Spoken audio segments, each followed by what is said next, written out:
এই ঘরে মা বোনদের সন্তানাদি হয় না, যেই ঘরে ছেলে মেয়েদের লেখাপড়ার রেজাল্ট ভালো হয় না, পারলে আমার কাছ থেকে একটা ডিম পড়া নিয়ে নিয়েন, খাওয়ার নিয়মটা জানা নিয়েন।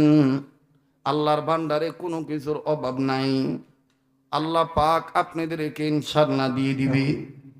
আজও আমি বলবো বন্ধু, অনেক ঘরে অশান্তি ফুরায় না, অনেক ভাই শত্রুতার কবলে পড়ে আছেন, জাদু টোনার মধ্যে পড়ে আছেন।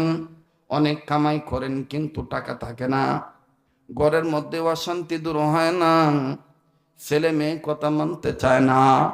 অনেক মা বোন বাবাই আছেন, বিবাহ হয়েছে অনেক বছর হয়েছে, সন্তানে দিয়ে হয় না। পারলে আল্লাহর কালামের উপর একিন রেখে মাহফিল শেষে এই অদমের কাছ থেকে একটু পানি পড়া নিয়ে যান।